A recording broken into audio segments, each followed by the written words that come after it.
शिवसेना प्रमुख बाळासाहेब ठाकरे यांनी 1966 साली निर्माण केलेली शिवसेना कोणाची? त्यांचा पोटचा मुलगा असलेल्या उद्धव बाळासाहेब ठाकरे यांची की त्यांच्या राजकीय विचारांचा वारसा घेऊन जाणाऱ्या एकनाथ संभाजी शिंदे यांची? याच एका प्रश्नाने गेले काही दिवस काही तास महाराष्ट्र आणि देश काहीसा अस्वस्थ होता, अशांत होता. या सगळ्याचा निर्णय काल लागला. शिवसेना ही बाळासाहेबांच्या मुलाची नव्हे तर त्यांच्या राजकीय वारसा सांगणाऱ्या कार्यकर्त्याची म्हणजे एकनाथ संभाजी शिंदे यांची, जे सध्या राज्याचे मुख्यमंत्री आहेत. आता हे सगळं झाल्यानंतर वेगवेगळी मराठी, हिंदी, इंग्रजी, गुजराती आणि वेगवेगळी भाषिक वर्तमानपत्र आणि माध्यमं यावर कात्याकूट करतात. आणि त्या काथ्याकुटामध्ये आपल्याला जायचं नाहीये. याचं कारण असं आहे, जे सगळे करतात ते आपण करायचं नाहीये, आपण काहीतरी वेगळं करायचंय. हा व्हिडिओ ज्या वेळेला आपल्याकडे येतोय त्यावेळेला तो अत्यंत प्रामाणिकपणे करण्याचा प्रयत्न मी करणार आहे. याचं कारण असं आहे, हा निर्णय काय येईल हे काही तास आधी मी आपल्याला सांगितलं होतं की सगळे पात्र होतील, कुणावरही अन्याय होणार नाही. पण अन्याय नेमका कुणावर झालाय हेच आपण या व्हिडिओमधून समजून घेणार आहोत. नमस्कार मित्रांनो, मी राजेश कोचरेकर आणि आपण पाहताय आपलं आवडतं न्यूज पोर्टल टाइम महाराष्ट्र. मित्रांनो, व्हिडिओचा समारोप करताना मी नेहमी आपल्याला असं म्हणतो की टाइम महाराष्ट्र हे बोल्ड, बिनधास्त, थेट आणि अचूक आहे. याच शब्दांना धरून आजचा हा व्हिडिओ करण्याचा माझा प्रयत्न आहे. आम्हा पत्रकारांमध्ये अनेक मंडळी माझ्यावर एक आरोप करत असतात आणि तो आरोप आहे की मी शिवसेनेच्या विचारधारांचा किंवा बाळासाहेबांना मानणारा शिवसैनिक आहे, असा तो आरोप असतो. त्या आरोपाचं मला बिलकुल शल्य वाटत नाही, कारण मी माझं काम प्रामाणिकपणे करतोय. बाळासाहेबांचा शिवसैनिक ही एक संकल्पना होती त्याची, आणि तो शिवसैनिक रोज शाखेत जाऊन बसायला हवं असं काय नाहीये. तर अन्यायाविरुद्ध जो बोलतो तो शिवसैनिक, अशी एक साधी सोपी सुटसुटीत व्याख्या आहे. आता इथे अन्याय कोणावर झालेला आहे हेही मी आपल्याला समजावून सांगणार आहे. इथे अन्याय झालेला आहे 2005 साली नारायण राणेंवर, 2005 सालीच राज ठाकरेंवर, 2019ला एकनाथ शिंदेंवर, 2022ला कदाचित उद्धव ठाकरेंवर. आणि ह्या अन्यायाची जी मालिका आहे, त्यामुळे काल जे काही घडलं ते मी याची देही याची डोळा विधानसभेच्या त्या सभागृहात बघून पाहिलेलं आहे. आणि त्यामुळेच मी आता काही गोष्टींकडे ज्याचा आपण निष्कर्षाप्रत यायला हवं ते आलेलो आहे. ही वेळ शिवसेनेवर का आली किंवा ही वेळ उद्धव ठाकरेंवर का आली याचं सोपं आणि साधं उत्तर जर कुणी मला विचारलं तर ते मी एवढंच सांगेन, नियतीचा न्याय. आता तुम्ही म्हणाल तो कसा आहे, तर तेच मी तुम्हाला समजावून सांगणार आहे. मी काही गोष्टी पटापट आणि उरकत्या आणि आवरत्या घेऊन तुम्हाला समजावून सांगणार आहे. तुमच्या डोक्यात मी फक्त ते मुद्दे सोडणार आहे. मी बाकी तुम्हाला फार सविस्तर काही सांगणार नाही. याचं कारणच आहे, आपल्यापैकी अनेकांनी आणि असंख्यांनी हे सगळं आपल्या डोळ्यांसमोर घडताना पाहिलेलं आहे. आणि त्यामुळेच मी फक्त ते मुद्दे किंवा त्या गोष्टी तुमच्या डोक्यात सोडण्याचा किंवा शिरवण्याचा प्रयत्न करणार आहे. आता यातली सगळ्यात पहिली गोष्ट म्हणजे काय आहे, तर शिवसेना प्रमुख बाळासाहेब ठाकरे एखाद्या वादळासारखे काम करत होते. आणि त्यावेळेला त्यांच्याबरोबर एक वावटळ देखील दुसरी काम करत होती. त्या वावटळीचं नाव होतं राज श्रीकांत ठाकरे. बाळासाहेबांच्या पश्चात शिवसेनेचा वारसदार हे राज ठाकरे असतील असं अनेक जण म्हणत होते. पण मी आपल्याला एक अत्यंत महत्वाची बातमी सांगतो किंवा एक गोष्ट सांगतो. मीनाताई ठाकरे म्हणजे शिवसेना प्रमुखांच्या अर्धांगिनी यांना सतत असं वाटायचं की उद्धव ठाकरेंचं काय होणार. त्यांचा दुस्वास हा राज ठाकरेंबद्दल कधीच नव्हता, पण उद्धव ठाकरे यांचं काय होणार याची चिंता त्यांना सतत सतावत असायची. एक दिवशी बाळासाहेब ठाकरेंना एक ज्योतिषी भेटले आणि त्या ज्योतिषांना भेटवण्याचं काम दस्तूरखुद्द स्वर्गीय मीनाताई ठाकरेंनी केलेलं होतं. हे ज्योतिषी भेटल्यानंतर बाळासाहेबांचा या सगळ्या गोष्टींवर फारसा विश्वास नव्हता.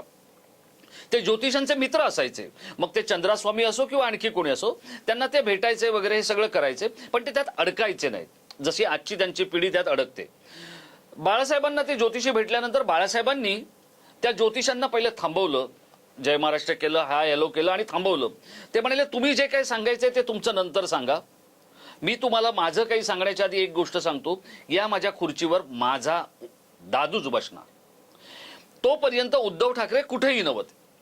पण त्याही वेळेला बाळासाहेब ठाकरेंच्या डोक्यात आपल्या खुर्चीवर आपला मुलगा बसणार हे स्पष्ट होतं.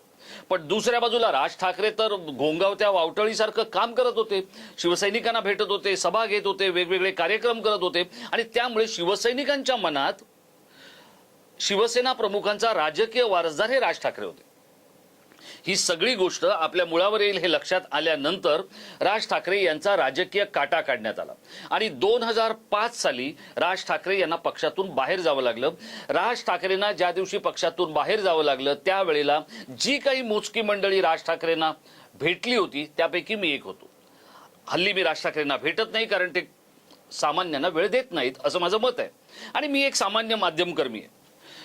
राज ठाकरेंना मी डबडबलेल्या डोळ्यांनी पाहिलेलं होतं. ते अश्रू होते नियतीने त्यांच्या डोळ्यात आणलेले 2005 साली. त्याआधी तसेच अश्रू नारायण राणेंच्या डोळ्यातही मी पाहिले होते. नारायण राणेंना आनंद झालेला नव्हता. नारायण राणेंना पक्षातून बाहेर जावं लागणार याची ब्रेकिंग देणारा पत्रकार मी होतो आणि त्यामुळे ते राणे आणि राज यांचे अश्रू होते. नियतीने ते त्यांच्या डोळ्यात आणले होते. आता काल नेमकं तेच घडलं. नियतीने आपला फेरा पूर्ण केला. पण हे सगळं उद्धव ठाकरेंच्या वाट्याला का आलं तर एक तर नियती आणि दुसरं म्हणजे त्यांच्या बरोबर असलेलं कोंडाळ. आता त्यातला एक सगळ्यात महत्वाचा मुद्दा जो आहे या व्हिडिओचा जो विषय आहे तोच मुळी हा आहे, 2 अनिलमुळे उद्धव ठाकरे झाले नील. आपल्यापैकी अनेक लोक कॅरम बोर्ड खेळत असतील. सध्या राज्य सरकारने कॅरम हा खेळ नाही असा एक दिव्य शोध लावलेला आहे. पण या कॅरम मध्ये एक नील हा शब्द आहे. नील म्हणजे शून्य. आणि उद्धव ठाकरे काल शून्य झाले असं मी म्हणत नाहीये, तर दस्तूर खुद्द उद्धव ठाकरेंच्या बाबतीत प्रतिक्रिया देताना आता सध्या त्यांचे राजकीय गॉडफादर असलेले आणि त्यांना काकाच्या जागी असलेले शरद पवार म्हणालेत आता मशाल मोकळी झाली. यावरून आपल्याला काय समजायचं ते आपण समजू शकता. शिवसेनेमध्ये जे पण काही आहे ते उद्धव ठाकरे यांच्या जवळचीच माणसं करणार किंवा ठाकरेंच्या जवळचीच माणसं करणार. मग व्यवसायातून पैसे कमवणं असो, वर्तमानपत्र चालवणं असो किंवा माध्यम चालवणं असो किंवा एखाद्या ट्रस्टवर जाणं असो, म्हणजे सिद्धिविनायक असेल, शिर्डी असेल किंवा पक्षातली पदं मिळवणं असं, हे फक्त त्यांच्या जवळची लोक करणार. त्यांच्या जवळ कोण आहे तर त्यांच्या जवळ आहेत अनिल परब आणि त्यांच्या जवळ आहेत अनिल देसाई. या दोघांकडे प्रचंड मोठ्या जबाबदाऱ्या या उद्धव ठाकरेंनी दिलेल्या होत्या. आता जर तुम्ही मी स्वतःला जर शिवसैनिक म्हणत असेल तर त्यात माझे काही मित्र असतील आणि ते आहेतच. माझा शिवसेनेमधला सगळ्यात आवडता मित्र जर कोण असेल तर ते आहेत अनिल देसाई. राज्यसभेचे सदस्य माझे अत्यंत चांगले मित्र आहेत. मला ते खूप आवडतात व्यक्ती म्हणून, नेता म्हणून. पण त्यांची गल्लत झाली आहे आणि त्यांची गल्लत उद्धव ठाकरेंनी केली आहे की त्यांनी स्वतः करून घेतली आहे हे मला माहीत नाही. कदाचित मला माहीत असेल तर मी ते व्यक्तिगत पातळीवर बोलेन, जाहीरपणे बोलणार नाही. राज्यसभेचे सदस्य, विमा कर्मचारी संघटनेचे अध्यक्ष, स्थानीय लोकाधिकार समितीचे सर्वेसर्वा, शिवसेनेचे प्रवक्ते, पक्षाचे सचिव, अशी अनेक पदं. आणि आज जर आपल्याला एक कुटुंबामधलं एखादं पद किंवा एखादी जबाबदारी आली तर आपण त्याने व्यापून जातो. कारण आपण आपलं काम करत असतो, दिवसभर आपला व्यवसाय करत असतो, उद्योग करत असतो आणि त्यातून जर एखादी अवांतर जबाबदारी आली तर या धकाधकीच्या जीवनात आपण ते करू शकत नाही. आणि त्यामुळेच या वाढत्या जबाबदाऱ्यांमुळे अनिल देसाईंवर हृदयाचं दुखणं ओढवलं. आता तीच गोष्ट अनिल परब यांची आहे. त्यांच्यावरही तीच वेळ आली आहे. त्यांनाही तेच दुखणं आहे, त्यांनाही तोच त्रास आहे. मला इथे प्रश्न पडतो की शिवसेनेमध्ये इतके शिवसैनिक आहेत, ते सगळे निष्ठावंत आहेत, ते सगळे शिवसेना प्रमुखांना मानणारे आहेत. मग एकाच किंवा 2 व्यक्तींवर ही जबाबदारी देऊन उद्धव ठाकरेंनी काय साधलं? उद्धव ठाकरे यांना प्रचंड संशय वृत्तीने झपाटलेलं असतं. राज ठाकरेंशी बोलणारा राजचा, एकनाथ शिंदेशी बोलणारा एकनाथचा. मग असे जर त्यांनी माणसं विभागून टाकली तर उद्धव ठाकरेंच्या वाट्याला किती लोक येतील? बरं, जी येतील त्यांच्या वाट्याला उद्धव ठाकरे येणार आहेत का? हा प्रश्न देखील काल मला विधिमंडळाच्या त्या परिसरातून बाहेर पडल्यानंतर सतत भेडसावत होता. या दोघांमुळे काय झालं ते तुम्ही समजून घ्या. खूप जबाबदाऱ्या, खूप गोष्टी एकत्र आल्यामुळे झालं असं की ही जी सगळी संसदीय प्रक्रिया आहे किंवा ही न्यायिक प्रक्रिया आहे, याच्यातल्या किचकट गोष्टी आहेत, उच्च न्यायालय आहे, सुप्रीम कोर्ट आहे, या सगळ्या गोष्टींचा जर आपण अभ्यास केला किंवा विचार केला तर मोकळीक देऊन काही नेत्यांना काम करायला लावणं पाडायलाच हवं होतं. ते पाडलं गेलं नाही, हे कालच्या निकालावरून स्पष्ट होतं. आता सध्या मी तुम्हाला अगदी या सगळ्या व्हिडिओचा जो काही सारांश आहे तो सांगतो किंवा हे सगळे संपवण्याच्या टप्प्यावर आपण जाऊया. आज जर आपल्याला मुंबईत घर घ्यायचं असेल तर चांगले बिल्डर किंवा चांगले जे विकासक आहेत ते कोणीही कॅश घेत नाहीत, म्हणजे रोख घेत नाहीत. तो जमाना संपला आणि त्यामुळे तुमच्याकडे कितीही पैसे असले तरी तुम्ही ते चेकच्या स्वरूपात जर दाखवू शकत नसाल तर तुमच्याकडे असलेल्या पैशांना काही अर्थ नाही. त्या नोटा फक्त कागदी वस्तू आहेत असं मानायला हरकत नसण्याचे सध्याचे दिवस आहेत. काल नेमकं हेच झालं. शिवसेना बाळासाहेबांची आहे, ती बाळासाहेबांच्या मुलाची आहे, ती मातोश्रीची आहे, ती शिवसैनिकांची आहे, हे तुम्ही आम्ही सगळे सर्वसामान्य लोक म्हणतोय. ही सर्वसामान्य जनता ही ताकद आहे हे जरी खरं असलं तरी काल न्यायालयीन प्रक्रियेवर जे निर्णय सर्वोच्च न्यायालयामध्ये निवडणूक आयोगाकडे किंवा या सगळ्या प्रक्रियेमध्ये पोचवायला हवे होते, मांडायला हवे होते, ते करताना शिवसेना कमी पडली.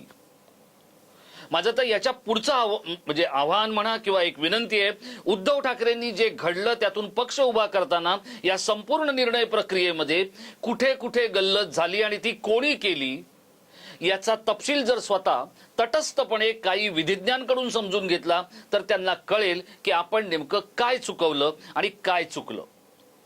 काल जो माझ्यासारखा एखादा मराठी माध्यमकर्मी आहे त्याला प्रचंड वेदना झाल्या. याचं कारण असं आहे की जे आपल्या नजरेसमोर घडत होतं ते बघा. आज जे सामनात आलंय, माझ्याकडे आता इथे सामनाची कॉपी आहे किंवा मी आता इथे सामनाची प्रिंट काढून ठेवलेली आहे. हे असलं काही झालेलं नाहीये. जे झालं असेल ते एखाद दुसऱ्या ठिकाणी झालेलं असेल, पण शिवसेनेचा व्याप इतका मोठा आहे. त्या व्यापामध्ये एखाद्या क्रांती चौकामध्ये, छत्रपती संभाजीनगरमध्ये किंवा दादरच्या सेना भवनच्या समोर जर घडलं तर त्याला मी आगडोंब म्हणत नाही. काल शिवसैनिक अक्षरशः ज्याला आपण गोठून जाणं म्हणतो तशा पद्धतीत गोठून गेले होते. हा, या गोठलेल्या शिवसैनिकांचा प्रवाह होणार का, तर तो काळाच्या ओघात होईलही, पण तितकी तप्तता उद्धव ठाकरे हे आपल्या नेतृत्वातून दाखवणार आहेत का?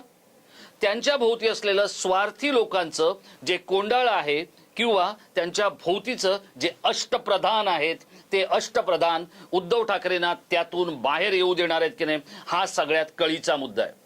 2005ला ज्या वेळेला नारायण राणे यांच्यावर कारवाई झाली, ते बाहेर गेले, त्यावेळेला शिवसेना पुन्हा कोकणात उभी राहणार नाही असं वाटत होतं.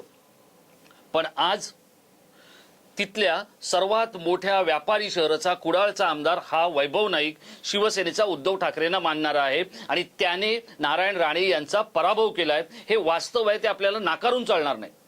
पण या सगळ्याला उद्धव ठाकरे हे जबाबदार आहेत असं म्हणायला खूप मोठा वाव आहे. याचं कारण असं आहे की पक्ष बदलला. बाळासाहेब नेहमी सांगायचे की माझ्याकडे असताना जो पक्ष होता तो काहीसा अस्ताव्यस्त पसरलेला होता, त्याला शिस्त नव्हती. उद्धव ठाकरेंनी त्याला शिस्त लावली. मी ते मान्य करायला तयार नाहीये. उद्धव ठाकरेंनी जर शिस्त लावली असती तर या नोंदी निवडणूक आयोगाकडे, सर्वोच्च न्यायालयाकडे कायदेशीर पातळीवर का पोचवल्या नाहीत, त्याला कोण दोषी आहे याचं उत्तर उद्धव ठाकरेंना आणि त्यांच्या या सगळ्या जे काही त्यांचा जो दरबार आहे त्या दरबाऱ्यांना द्यावं लागणार आहे. आणि याच सगळ्या गोष्टीकडे येणाऱ्या काळामध्ये उद्धव ठाकरे नेमकं कसं पाहणार आहेत त्यावर शिवसेनेचं पुन्हा उठणं, पुन्हा उभं राहणं किंवा उद्धव ठाकरेंचं हे सर्वस्वी अवलंबून आहे.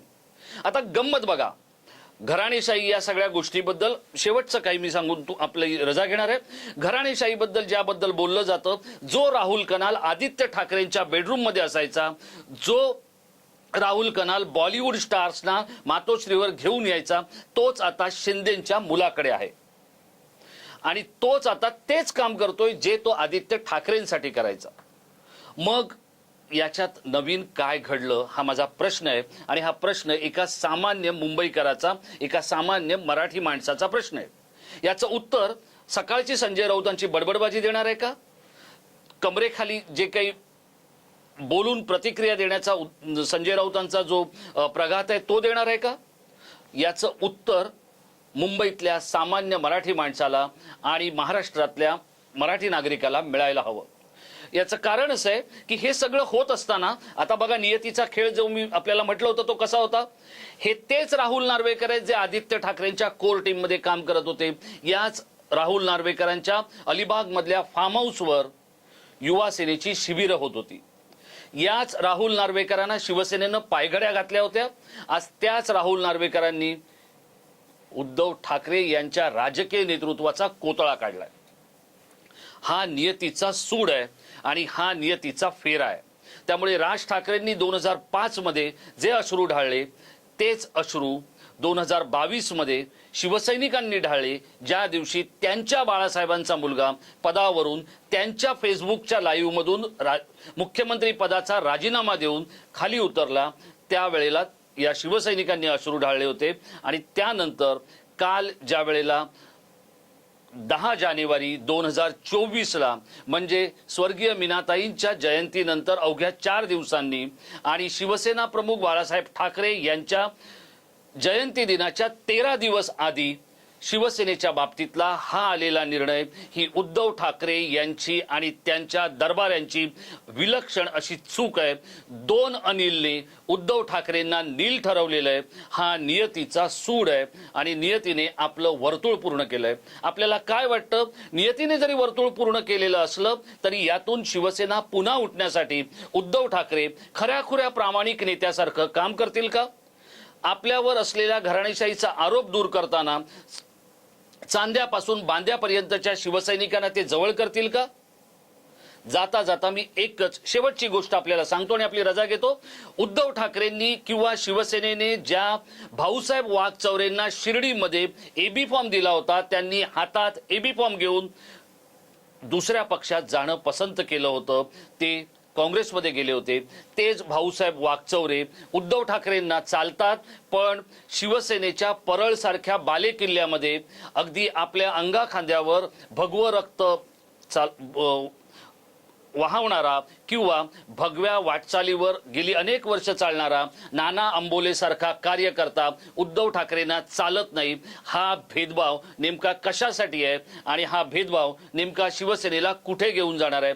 नाना अंबोले हा काही अगदी धुतल्या तांदळासारखा नाहीये. भाऊसाहेब वाघचौरे तर त्याही पेक्षा नाही आहेत. पण आता उद्धव ठाकरेंना याचा निर्णय घ्यावा लागणार आहे की आपलं काय आणि परक काय, खरा अनिल कोण आणि खरा नील कोण, याचा निर्णय जोपर्यंत होत नाही तोपर्यंत शून्यातून बाहेर येणं उद्धव ठाकरेंसाठी कठीण झालेलं आहे. आपलं याबद्दलचं काय मत आहे आपण आमच्या इनबॉक्समध्ये व्यक्त व्हा. आणि हा व्हिडिओ आपण शेवटपर्यंत पाहिला त्याबद्दल आपल्याला खूप खूप धन्यवाद. मला कल्पना आहे हा व्हिडिओ काही लोकांना पचणारा नाही, रुचणारा नाही, काही लोकांना तो बोचणार आहे. पण ही एक खंत आहे, हा एक संताप आहे एका मराठी माणसाचा की ज्याच्या अगदी घरापासून दारापर्यंत सगळ्यांनीच ज्या संघटनेवर प्रेम केलं त्या संघटनेची शक्ल आणि त्या संघटनेची अक्षरशः विल्हेवाट लागताना ज्या वेळेला तुम्ही पाहत असता त्यावेळेला याच्यापेक्षा आणखी वेगळं काही तुम्ही बोलू शकत नाही. आपण आपल्या इनबॉक्समधून व्यक्त व्हा. हा व्हिडिओ आपण जितका होईल तितका, जर तुम्ही मराठी असाल आणि जर तुमचं बाळासाहेब ठाकरेंवर प्रेम असेल तर तुम्ही तो किमान पुढच्या 10 लोकांना व्हायरल करण्यासाठी पाठवून द्या. एवढंच सांगतो आणि इथेच थांबतो. धन्यवाद.